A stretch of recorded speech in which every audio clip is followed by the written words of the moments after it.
Hola a todos, buenas tardes, ¿cómo están? Bueno, siguiendo nuestro estudio de Génesis, me correspondió analizar y estudiar Génesis 3. Mi Biblia la titula Tentación, caída y la primera promesa de redención. Entonces, aquí arrancamos, todo arranca hablando acerca de la serpiente, que era el animal más astuto de todos los animales que había creado Dios.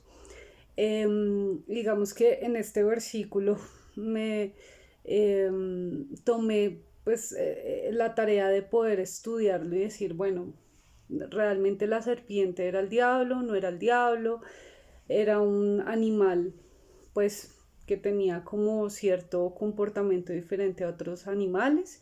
Pero entonces dentro de este análisis nos damos cuenta que la serpiente en algún sentido era como, no era el animal en sí, y sí era como la manifestación de lo que después vamos a conocer como el diablo, ¿sí? ¿Cómo lo podemos saber? En Apocalipsis 12, 19, 12, 9, perdón, dice, y fue lanzado eh, el gran dragón, la serpiente antigua que se llama el diablo y Satanás, que ha engañado desde siempre al mundo. Entonces, digamos que Apocalipsis y otros versículos de la palabra nos puede dar un indicio de que Satanás es conocido como la serpiente antigua. Entonces aquí podemos, digamos, sentirnos con el derecho de decir que esta era el mismo Satanás. Entonces habla que era astuta. Entonces, algo que me hacía pensar el Espíritu Santo era que esa astucia no se ha acabado, ¿sí? Esa astucia siempre ha existido y existirá, y digamos que nosotros hemos sido confrontados con la tentación a través de la astucia. El ser astuto es ser sagaz, es ser persuasivo, ¿sí? En algún sentido, y es que por ejemplo, nosotros ya cuando recibimos al Señor en nuestro corazón, ustedes se dan cuenta, Adán y Eva tenían una comunicación con el Señor directa, o sea, era tanta que el Señor se paseaba por el Edén y ellos podían tener una conversación de tú a tú con el Señor. Entonces, no eran personas ajenas a la divinidad y a su creador.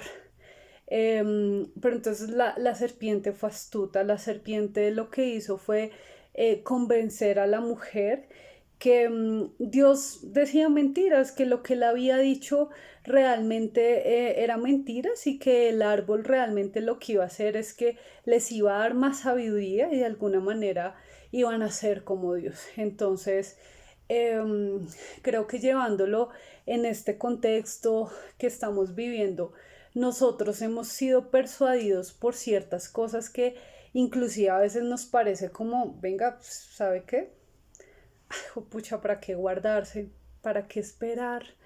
Ay, igual esta persona, pues yo la veo, él cree en Dios, pues a su manera, pero cree en Dios, yo creo que sí, yo creo que esta es la persona correcta, o bueno, este negocio tiene lo suyo, pero pues bueno, o sea, de pronto es una bendición, o sea, digamos que empezamos a ser persuadidos con algo que vemos que tiene sus detalles, o sea, que sabemos que, mm, porque si se dan cuenta, la mujer le dice a la serpiente, ojo porque el Señor nos dijo que no comiéramos, de todo podemos comer, o sea, el Señor divino de todo podían comer menos de ese árbol.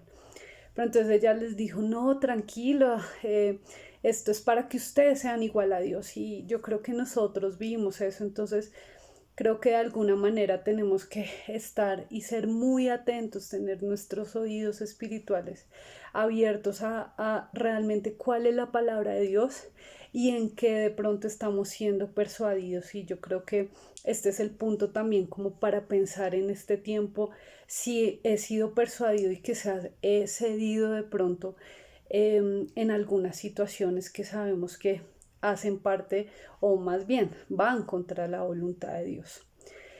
Entonces, básicamente, este enredo termina en que Eva le dice a Adán que coma, le da las mismas explicaciones. Adán también cede a las tentaciones y pues aquí caen todos. El Señor les dice como, bueno, aparece, estaba dando efectivamente su vuelta por el Edén. Ellos se percatan que están desnudos, o sea, ya se dan cuenta que eso de alguna manera es malo, o sea, como que la desnudez, el pudor, se dan cuenta, entonces hacen como unas ramas o utilizan unas hojas para tapar su desnudez. Y el Señor les dijo, ¿quién les enseñó esto? Y pues obviamente el Señor no es bobo y bueno, se da cuenta que comieron del fruto. Y pues ahí empezamos a echarle la culpa. Entonces el hombre a la mujer, o sea, primero le echa la culpa a Dios y a la mujer, ¿no? Porque la mujer que tú me diste, ¿sí? Entonces es como yo aquí, ni pitos, yo estaba tranquilo, yo estaba solito y aquí tú me diste esta mujer, o sea, tú fuiste. Y a veces, ¿cuántas veces nosotros también le echamos la culpa a Dios de ciertas situaciones? O también estamos embalados en ciertas cosas y empezamos a buscar culpables, ¿no? Es que este me enredó, es que la culpa fue de esta persona porque empezó a ser grosera conmigo y no me parece y todo eso y empezamos a echarle la culpa al otro. Entonces, en ese sentido, el hombre le echa la culpa a la mujer y la mujer le echa la culpa a la serpiente y dice que ella fue la que la engañó y que, bueno, pero pues aquí, digamos que si vamos de fondo, o sea, el hombre y la mujer llevan mucho tiempo con Dios, como César explicó en el primer capítulo, hablan que ellos fueron creados como un espíritu primero y ellos ya sabían, ya habían tenido comunión con Dios, habían disfrutado de todos los beneficios de la creación, de todo lo podían acceder. Eran señores y amos prácticamente de la creación, pues obviamente por debajo de Dios, pero les habían dado solo una regla, una pequeña regla. Y pues claramente no la cumplieron y empezaron a buscar culpables donde no lo sabían, ¿sí? Porque pues claramente el hombre debió decirle a la mujer, no, o sea, el Señor dijo esto y no se va a hacer. Y la mujer le debió decir a la serpiente, si Dios lo dijo es porque el de la verdad es Él y tú me estás engañando. Entonces empiezan a haber consecuencias de esto y es que la serpiente pues es maldecida. Eh, digamos que hablando del tema pues podemos ver en la historia, si ustedes quieren saber dónde se origina la historia del diablo, o dónde se explica más bien la historia de Satanás, está en Ezequiel 28, si no estoy mal, y ahí hablan acerca de por qué él se volvió malo, y de alguna manera esto como que habla acerca de un pedacito donde dice que habrá enemistad, bueno, que uno, él será, pues se arrastrará y digamos que leían otras partes donde dice más allá, o sea, no la serpiente como animal, porque de alguna manera, pues lo que les digo, o sea, no fue el animal como tal, sino fue el diablo en ella.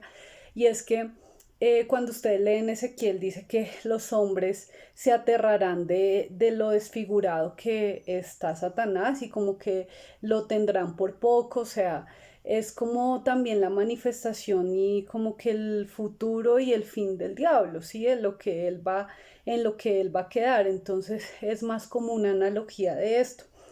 Y también dice que pondrá enemistad entre la simiente de la mujer y la simiente del diablo. ¿Esto qué quiere decir? La primera promesa de redención. Y dice que la simiente de la mujer pisoteará la cabeza del enemigo y que el diablo morderá el carcañán, o sea, el tobillo de la mujer, de la simiente de la mujer. ¿Qué quiere decir esto? Jesús vino como simiente de una mujer, o sea, simiente es como el bebé, como el fruto pues de nuestro vientre, y pisoteó la cabeza del diablo, ¿sí? Entonces, de alguna manera, esta es una promesa de restauración, una promesa donde el Señor definitivamente desde el inicio nos dice que va a venir un Salvador y que nos va a librar el engañador y el que siempre ha estado engañando a la humanidad por mucho tiempo. Esto por un lado. A la mujer pues también, lamentablemente, los dolores de parto provienen de este origen. También dice que el deseo será de nuestro marido y que él se enseñoreará de nosotras. Pues yo sé que yo le decía a mi esposo qué tan difícil ha sido para la mujer esto, pero definitivamente fue consecuencia de, digamos que de este error que se cometió desde el principio. Y digamos que en Cristo lo lindo es que el Señor empieza a restaurar todas estas cosas. Entonces, ustedes se han dado cuenta, a lo largo de la historia la mujer ha sido pisoteada, ha sido terriblemente, ¿cómo decirlo?, como maltratada, y todo ha sido consecuencia después de estas malas decisiones, pero viene Cristo y nos da un lugar en Él, ¿sí? Y dice que sí, nuestro esposo es la cabeza, pero Cristo es la cabeza de nuestros esposos. O sea, aquí tenemos la seguridad de que nuestra cabeza es una cabeza llena del Señor, donde le mandan a ellos que sean amorosos, que nos amen como Cristo amó a la iglesia. O sea, este amor es perfecto, esto es un amor diferente. Pero sin Cristo, aquí es donde viene como la debilidad, o la debilidad, no, o el sometimiento que siempre los hombres han tenido sobre las mujeres, lamentablemente, a lo largo de la humanidad. Y al hombre pues le dice: trabajará con el sudor de su frente, la tierra generará espinos y cardos, polvo eres, en polvo te convertirás. O sea, de alguna manera, el beneficio que tenían antes, porque ustedes se dan cuenta, y aquí no se araba la tierra, aquí no se trabajaba de alguna manera, sino simplemente se administraba, pero era una manera, era en bendición. Ahora el trabajo iba a ser mucho más fuerte, ahora el trabajo sí era arando la tierra, y a veces iba a haber cultivo como a veces iban a haber cosechas donde se iba a perder, y todo esto a causa pues de estos errores. Entonces, pues el Señor Jesús, si se acuerdan, le es puesta una corona de espinas, y dicen ciertos estudiosos que la sangre que él derramó de su frente, que tocó estas espinas, lo que hizo fue de alguna manera quitar esa maldición y volvernos a la bendición de poder disfrutar de un trabajo en el que pudiéramos ser bendecidos, ¿sí? Y no tener esta maldición. Entonces, básicamente fue esto. Luego pues el Señor, junto con Jesús y el Espíritu Santo, dice: bueno, ahora ellos son igual a nosotros, necesitamos que ellos están en condición de muerte, ¿sí? El Señor sacrifica unos animales, los cubre de esas pieles y los saca del Edén, y lo que hace es resguardar el árbol de la vida, porque si ellos consumían el árbol de la vida, lo que hacían era quedarse para la vida, o sea, quedarse eternamente, vivir eternamente, pero vivir en una condición de muerte. Por eso necesitaba que ellos no tuvieran la tentación de ir hasta allá, coger el árbol de la vida, y pues que se quedaran en esa condición. Porque pues claramente tenía que haber primero una redención para luego recibir la eternidad por medio de Cristo. Perdón lo largo, de verdad los invito a vincularse a este estudio. De verdad, cada versículo, yo, créanme, para enviarles este video me tocó estudiar mucho, leer mucho, preguntarle a César, porque pues de alguna manera uno también cuestiona ciertas cosas. Pero el Espíritu Santo está ahí para respondernos, para guiarnos, y para que cuando nos enfrentemos también a otras personas que tengan esas dudas, pues nosotros con tranquilidad los podamos llevar a la verdad, que es Cristo. Entonces, vale la pena, estamos en cuarentena, no tenemos, yo sé que muchos tienen responsabilidades, pero chicos, eh, creo que Dios si dijera con nuestra vida: ah, no, yo tengo gente más importante, creo que Él no lo hace.